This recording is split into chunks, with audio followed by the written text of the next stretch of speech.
কোনো অমুসলিম জ্ঞান অর্জন বা অন্য কোনো কারণে কোরআন স্পর্শ করতে চাইলে অজু করার আবশ্যকীয়তা আছে কিনা? আহ, অমুসলিম যিনি অন্য ধর্মাবলম্বী মুসলমান নন, তিনি যদি কোরআনে কারিম স্পর্শ করতে চান কোরআন সম্পর্কে জানার জন্য, প্রথমত তাকে নিছক আরবি কোরআন, কোরআন যেটা তিনি বুঝবেন না, এটা তার হাতে দেওয়া অনুচিত। কারণ এটার সম্মান, এটার মর্যাদা তিনি রক্ষা করা তার জন্য কঠিন হবে।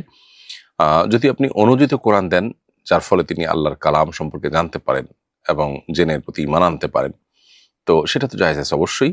সেটা তিনি স্পর্শ করার জন্য অজুর প্রয়োজন আছে কিনা? উত্তর হলো না, অজুর প্রয়োজন তার জন্য নেই। কেন? কারণ হলো অমুসলিমের জন্য সর্বপ্রথম নির্দেশনা হলো ঈমান আনয়ন করা। তিনি ঈমান আনলে তারপর শরিয়ার অন্য সব বিধিবিধানগুলো তার জন্য প্রযোজ্য হবে।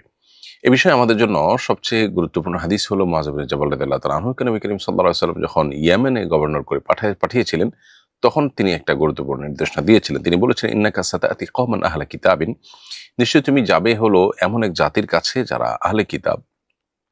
ফাইদা জিতাহুম, যখন তাদের কাছে তুমি যাবে, ফাদউহুম ইলা আন ইয়াশহাদু আল্লা ইলাহা ইল্লাল্লাহ ওয়া আন্না মুহাম্মাদার রাসূলুল্লাহ, তাদের কাছে গিয়ে তাদেরকে প্রথমে দাওয়াত দিবে আল্লাহর একত্ববাদের এবং মুহাম্মদ সাল্লাল্লাহু আলাইহি ওয়াসাল্লাম আল্লাহর রাসূল সে মর্মে। ফাইন আতাউলাক, যদি তারা তোমার কথা শুনে, ফি বিযালিক, এই কথা তোমার শুনে, ফাখবিরহুম, এরপরে তাদেরকে বলবে আন্নাল্লাহ ফারাদা আলাইহিম খামসা সালাওয়াত কুল্লা ইয়াউমিন ওয়া লাইলাহ, তাহলে তাদেরকে বলবে যে আল্লাহ তাআলা প্রত্যেক দিন এবং রাতে তোমাদের জন্য 5 ওয়াক্ত নামাজকে ফরজ করে দিয়েছেন। এই হাদিস থেকে পরিষ্কারভাবে বোঝা গেল যে অমুসলিমদেরকে প্রথম ঈমানের দাওয়াত দিতে হবে, সেটা তারা গ্রহণ করলে তারপরে তাদেরকে বলতে হবে নামাজ রোজার কথা। অতএব অজু আবশ্যক কোরআনে কারিম স্পর্শ করার জন্য এই বিধানটি হলো মুসলমানের জন্য প্রযোজ্য, যিনি ঈমান আনেন নাই তার জন্য প্রযোজ্য নয়। অতএব তিনি বিনা অজুতে স্পর্শ করতে চাইলে করতে পারবেন, বিশেষ করে কোরআনে কি আছে সেটি জানার প্রয়োজনে। সম্প্রতি আমি একটি বাংলা তাফসীর গ্রন্থ পড়েছি, এই মুহূর্তে বইটির নাম মনে নেই। সেখানে বিভিন্ন স্থানে ইসরায়েলি বর্ণনা কথাটি উল্লেখ করা হয়েছে। ইসরায়েলি বর্ণনা বলতে মূলত কি বোঝায়? এগুলো কি সবই মিথ্যা ও ভিত্তিহীন বর্ণনা? যদি তাই হয়, তাহলে বইয়ে এসব বর্ণনা উল্লেখ করা হয় কেন? বিষয়টি ভালো করে বুঝতে চাই। খুবই সুন্দর এবং প্রয়োজনীয় একটি প্রশ্ন। প্রিয় দর্শক, এই প্রশ্ন উত্তরে বলতে চাই, বনী ইসরায়েল বা ইয়াহুদি খ্রিস্টান আলেমদের সূত্রে আসা বর্ণনাগুলোকে মূলত ইসরায়েলি বর্ণনা বলা হয়।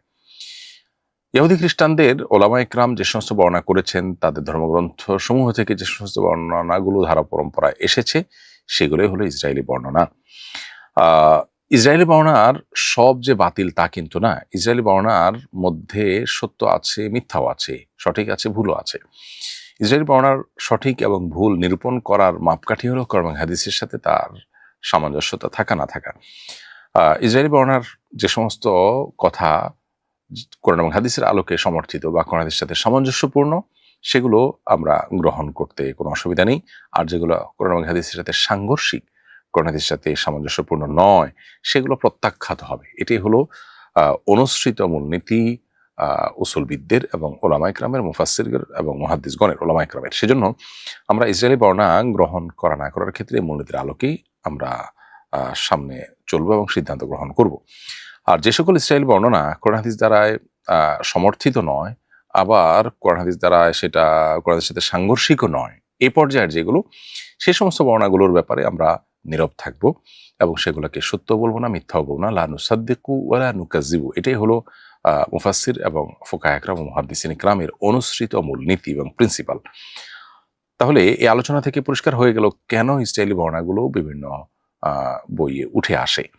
কোন ইসরায়েলি বর্ণনার উল্লেখ করার মানে এই নয় যে খ্রিস্টান বা ইহুদিদের বর্ণনাকে মূলত অথেন্টিকেশন দেওয়া হচ্ছে।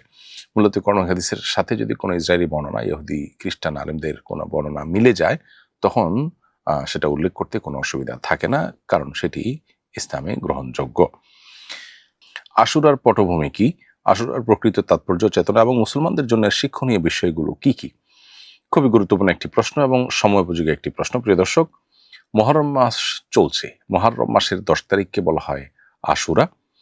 এবছর আশুরা হলো আসন্ন জুমাবার। বাংলাদেশের মানুষ যে তাদের আকাশে যে চাঁদ দেখেছেন তার আলোকে এই জুমাবার, অর্থাৎ এই বছর মুহররমের 10 তারিখ জুমাবার, এটি হলো আশুরার দিন। তো মুহররমের 10 তারিখকে যে মূলত আশুরা বলা হয়, এর প্রকৃত তাৎপর্য হলো এই দিনে আল্লাহ রাব্বুল আলামিন আল্লাহ নবী মূসা আলাইহিস সালামকে বিজয় দিয়েছিলেন ফেরাউনের বিপরীতে।